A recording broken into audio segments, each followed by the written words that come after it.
राजा उग्रसेन मथुरा के राजा थे। उनके पुत्र का नाम कंस और पुत्री का नाम देवकी था। कंस बहुत अत्याचारी था और अपने हठ के कारण उसने अपने पिता को ही राजगद्दी से उतार दिया और खुद मथुरा का नरेश बन बैठा। वह एक कठोर, निर्दयी और क्रूर व्यक्ति था। मथुरा में हर कोई उसकी क्रूर और दुष्ट प्रकृति से डरता था। लेकिन एक व्यक्ति था जिसे कंस प्यार करता था और जिसकी वह पूजा करता था। वह थी उसकी बहन देवकी। देवकी का विवाह वासुदेव नाम के एक यदुवंशी सरदार से तय हुआ था। तुम्हारे जाने के बाद यह महल सूना सूना लगेगा देवकी। शादी बहुत ही धूमधाम से हुई। न जाने क्यों देवकी के विदा होने पर मेरा मन विचलित हो रहा है। मैं देवकी को उसके ससुराल तक पहुंचा कर आऊंगा।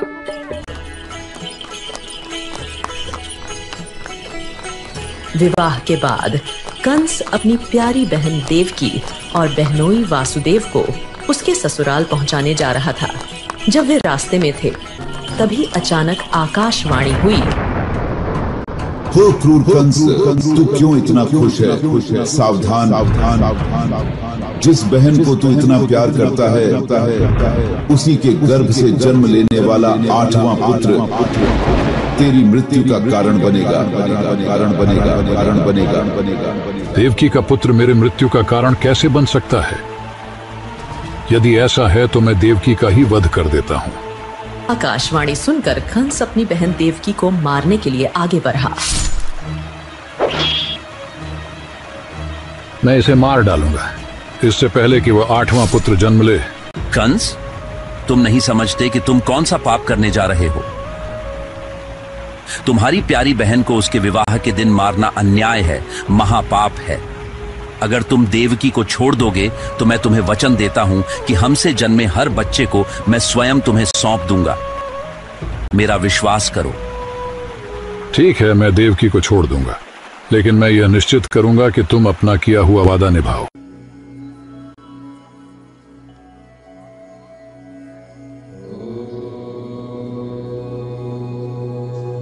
जब जब होता नाश धर्म का और पाप बढ़ जाता है, तब लेते अवतार प्रभु और विश्व शांति पाता है। आगे की श्रृंखला कृष्ण जन्म से शुरू होती है। आइए चलते हैं मथुरा के उस कारागृह की ओर।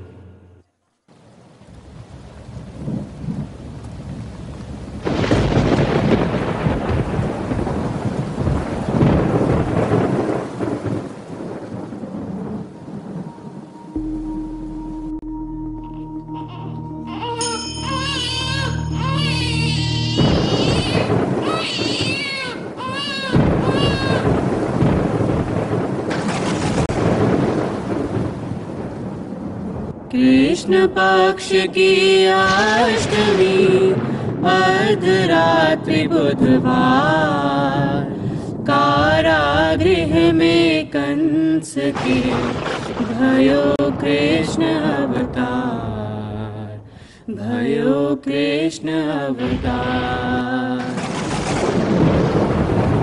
हे वसुदेव, यह बालक मानव जाति का उज्ज्वल भविष्य है। इसे यमुना पार अपने मित्र नंद राय के यहाँ छोड़ा।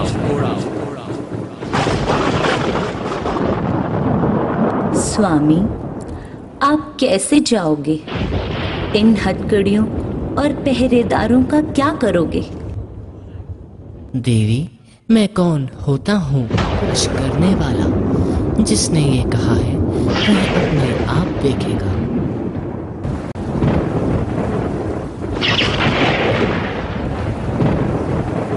हे भगवान, मेरे पुत्र की रक्षा करना।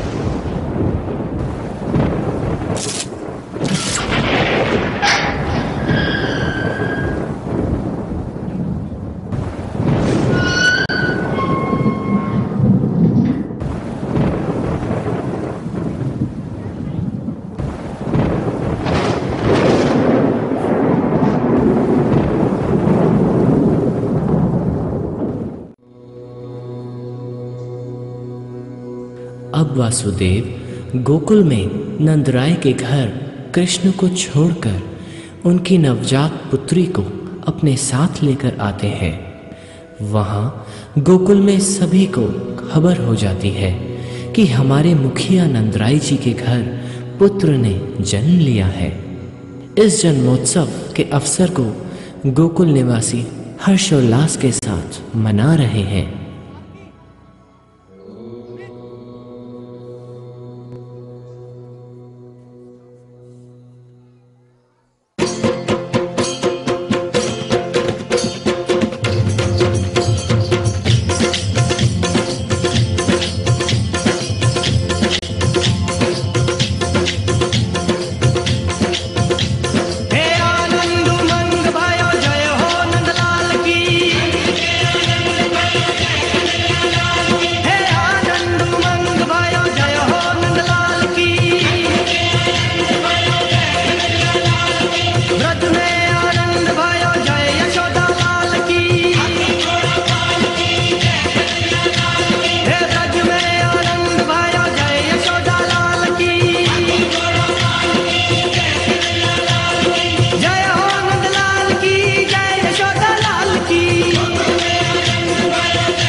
कंस को ये पता लगाने में ज्यादा वक्त नहीं लगा कि कृष्ण ही उसका भांजा है, क्योंकि देवकी के जन्मदिन के दिन ही कृष्ण का जन्म हुआ था।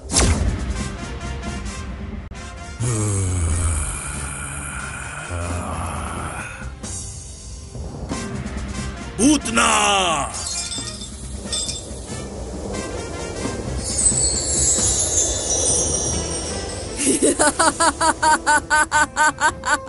पूतना, जाकर सावन के महीने में पैदा हुए सारे बच्चों को मार डालो।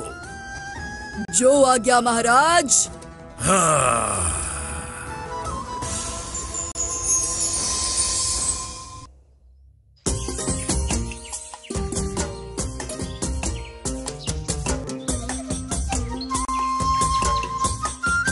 इसी दौरान गोकुल का हर घर सजा हुआ था, क्योंकि लोग नंद गोपाल के बच्चे के जन्म से काफी खुश थे।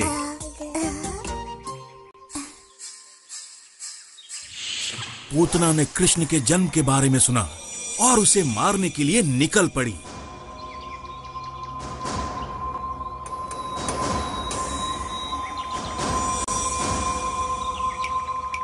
उसने एक गोपी का भेष बना लिया और यशोदा के घर पहुंच गई ताकि कृष्ण को मार सके।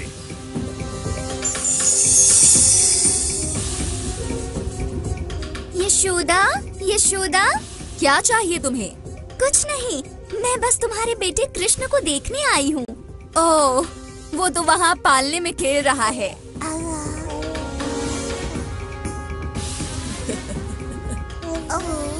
यशोदा ने उसे कृष्ण के साथ खेलने दिया। इधर पूतना कृष्ण के साथ खेलने लगी और उधर यशोदा घर के कामों में लग गईं। कुछ देर बाद पूतना ने आसपास देखा, लेकिन वहां पर कोई नहीं था। उसने कृष्ण को पालने से निकाला और अपने हाथों में उठाकर घर से बाहर निकल गई। इस तरह वो कृष्ण को गोकुल से बाहर ले आई।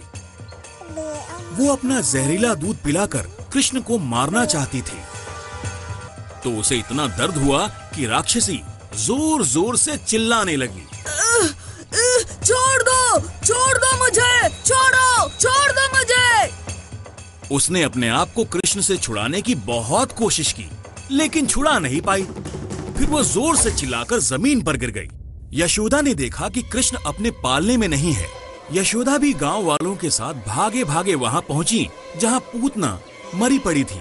कृष्ण, कृष्ण, ये राक्षसी कौन है? ये तो वही राक्षसी है जो छोटे बच्चों को मार देती है। ये तो अच्छा हुआ किसी ने इसे मार दिया। कृष्ण, अब मैं तुम्हें कभी अकेला नहीं छोड़ूंगी, एक पल के लिए भी नहीं। यशोदा ने कृष्ण को अपनी गोद में उठा लिया और कृष्ण उनकी गोद में ऐसे खेलने लगे और हंसने लगे जैसे कुछ हुआ ही ना हो।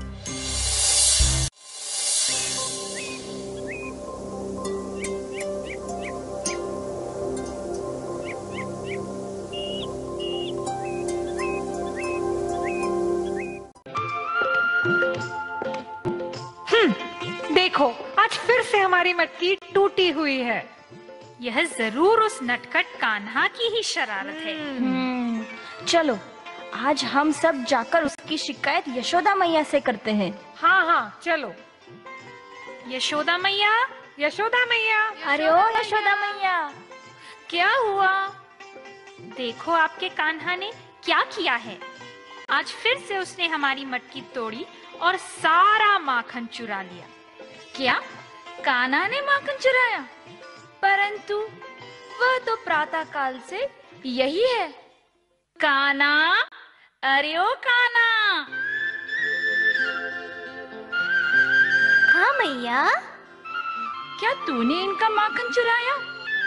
मैंने और इनका माखन चुराया? आपके हाथों से बना स्वादिष्ट माखन छोड़कर मैं क्यों इनका माखन चुराने लगा? नहीं मैया, ये झूठ बोलता है। कल इसने विशाखा की भी मटकी चुराई थी। क्या राधा, मैं झूठ बोल रहा हूँ? कृष्णा, तुम सब तो हमेशा ही मेरे कान्हा की शिकायत करती रहती हो। क्या हमारे घर में माखन की कोई कमी है जो मेरा लाला तुम्हारे हाथों से बना माखन चुराए? ठीक है मैया, अब तो हम तेरे लाला को रंगे हाथ पकड़कर ही तेरे पास लाएंगे।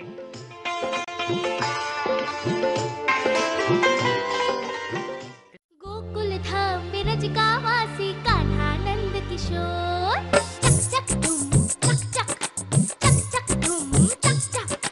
गोकुल धाम ब्रज का वासी कान्हा नंद किशोर, कोई कहे चित चोर, कोई कहता माखन चोर। चोर चोर माखन चोर यही है, चलिया माखन चोर। गोकुल धाम ब्रज का वासी कान्हा नंद किशोर, मटकी फोड़ी जिसने हमारी वो नहीं कोई और। चोर चोर माखन चोर यही है, चलिया माखन चोर।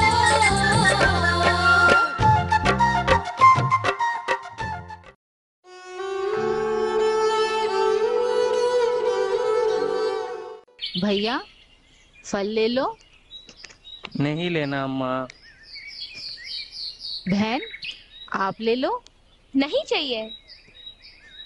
फल ले लो, ताजे मीठे फल ले लो, फल ले लो।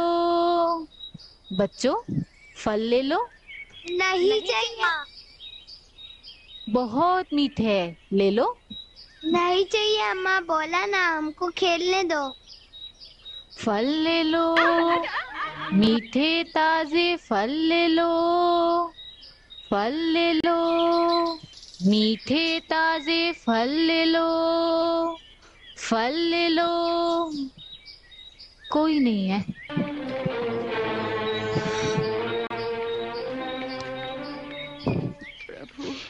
हे प्रभु, सारा गांव घुमाई, सुबह से कुछ बोनी नहीं हुई। आज भूखा रखोगे? जैसी आपकी इच्छा।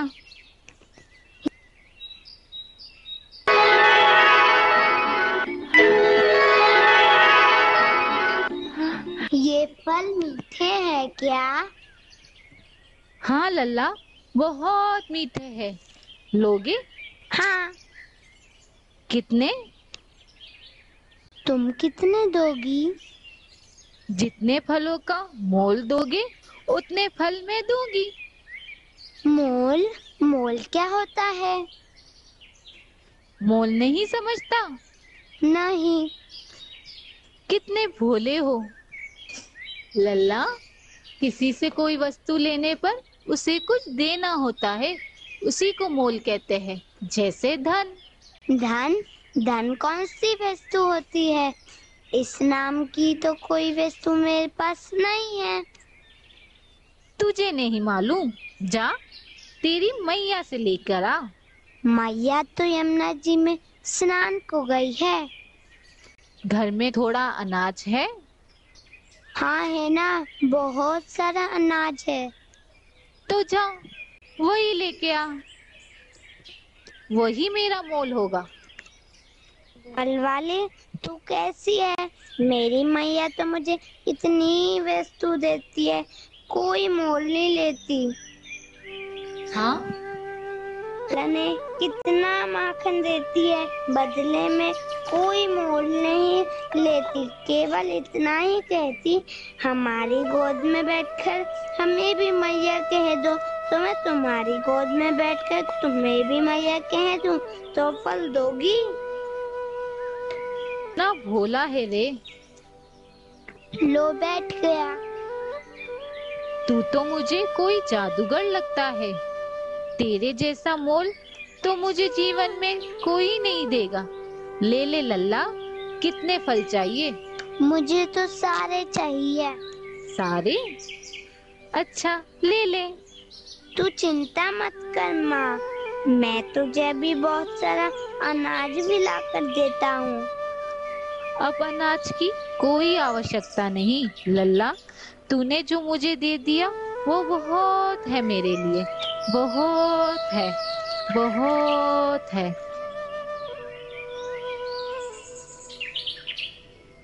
या देखो कितना सारा अनाज ले आया हूँ तुम्हारे लिए, देखो। वाह, कितना अनाज ले आया रे।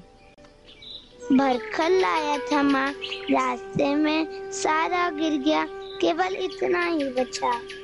मेरे लिए तो इतना ही काफी है, मेरी टोकरी तो इसी से भर जाएगी। ला दे, ले तेरे फल ले लल्ला।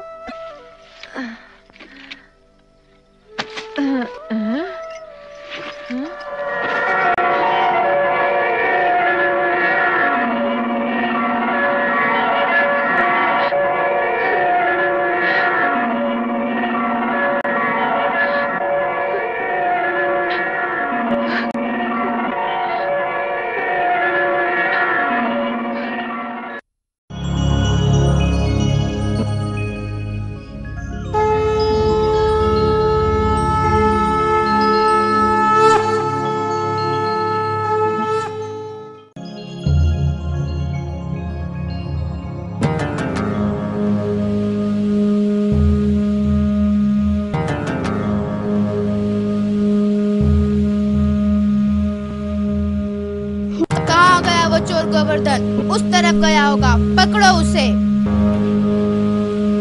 कुछ समय पश्चात कुछ गांव वाले एक संत के साथ आते हैं।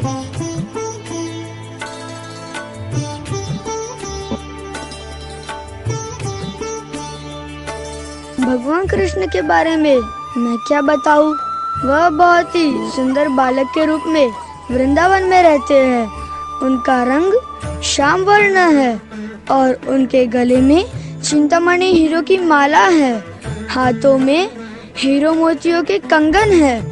उनके सिर पर हीरो से भरा हुआ, मोतियों से भरा हुआ और रूबियों से भरा हुआ मुकुट है। उसमें मोर पंख है। उनके पैरों में बहुत ही कीमती पायल है और वो वृंदावन में अपने ग्वाल बालों के साथ खेलते हैं। आज का प्रवचन मैं यही समाप्त करता हूँ, बाकी का कल। तत्पश्चात सभी गांव वाले चले जाते हैं, परंतु गोवर्धन चोर वहीं पे खड़ा रह के कुछ सोचता है। कृष्ण बालक इतने सारे गहनों के साथ वन में खेलते हैं। मुझे वहाँ जाना चाहिए और डकैती करनी चाहिए। इतने आभूषण मिलेंगे तो मुझे कभी भी चोरी करने की आवश्यकता ही नहीं पड़ेगी। कुछ समय सोचने के पश्चात गोवर्धन संत के पास जाता है और उसके गले पर खंजर रख के बोलता है, ए साधु, सच सच बता, जो तूने अभी बताया कि बालक कृष्ण इतने सारे आभूषण के साथ वन में खेलते हैं,